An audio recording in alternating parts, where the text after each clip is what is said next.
So in the last video, we had put in the person in and erase the background. We put the field in over the jacket. And remember, if you go to the layer settings, you can choose the different blend modes and also adjust the transparency of the photo so that you can see both the original photo of the person, so the jacket parts, and you can see some of the photo that we have on top. And then today I want to show you putting in a background. So I'm going to go to Flickr and find probably a couple different pictures that I want to use for my background, just in case the first one does not work.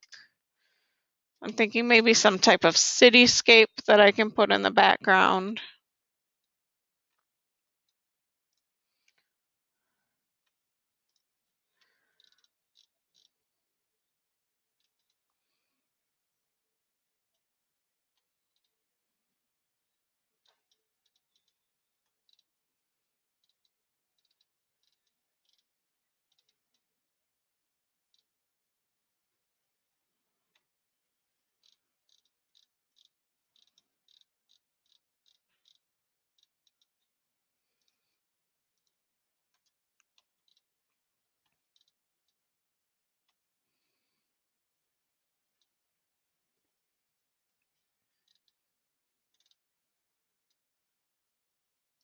So here's maybe one picture to try.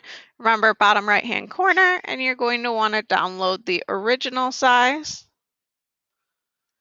And make sure that you show that in your folder and drag it into your Google Drive so that your Chromebook does not delete it from your downloads when it starts to get full.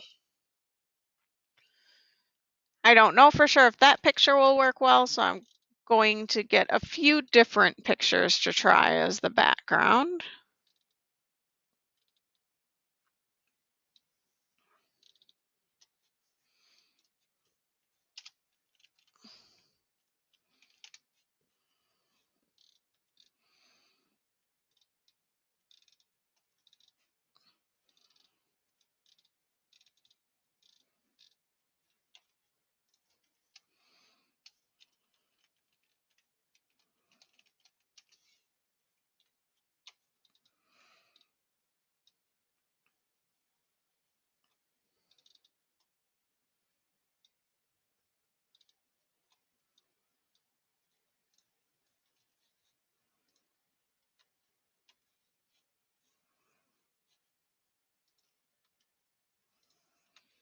And again, when you download your pictures, make sure that you're moving them into your Google Drive folder so that you don't lose them.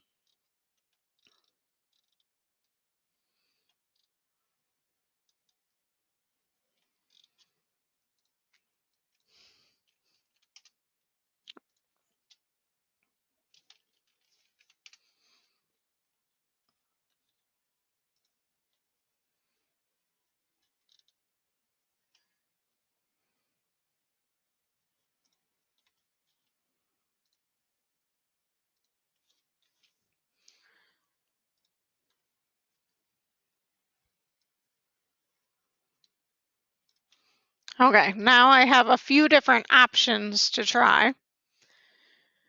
We're going to go to the plus button on my layers panel. Choose that I want to add an image. And then find one of my pictures. Let's try maybe this graffiti wall to start with. I can resize this so that it takes up the whole screen.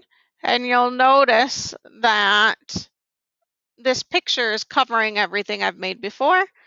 Remember, the order the layers are on the right-hand side, whatever is on top is what you'll see. So right now you can see a little combine picture. You can see, but you can't see the person or the cornfield that I put in. So I need to click on this layer and drag it down to the bottom of the pile.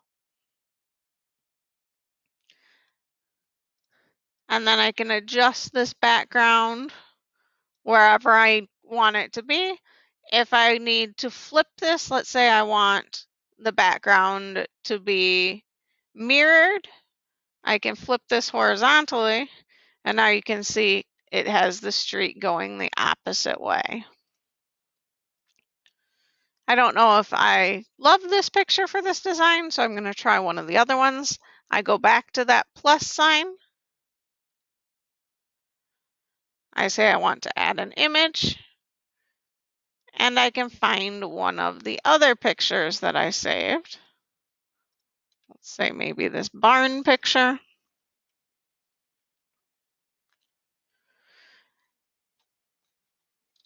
I can resize it.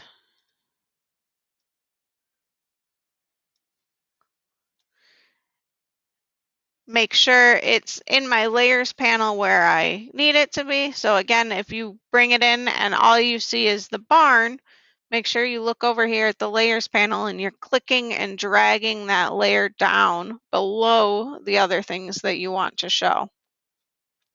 Up at the top, if you want to flip it so that maybe the barn is facing the other direction, you can. And then the last thing I would suggest doing for your picture is cropping it. So if I get the crop tool, which is right next to the scissors, I think I want this to be more of a square.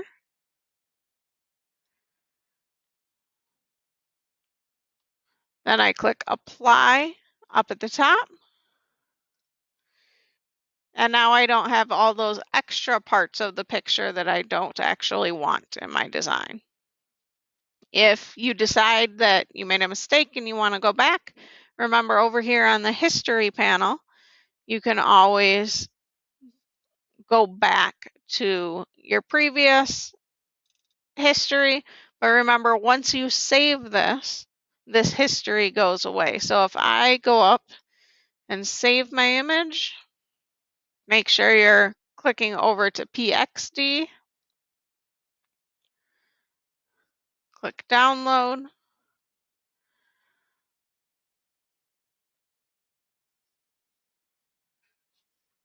Always make sure that this download, you're moving from your downloads into your Google Drive folder so that your computer doesn't delete it.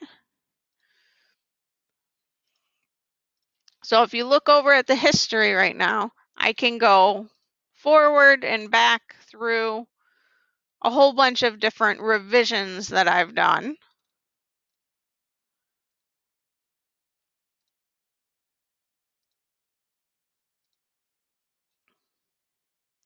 As soon as I exit out of this picture, so I close that, I click back to go into the picture.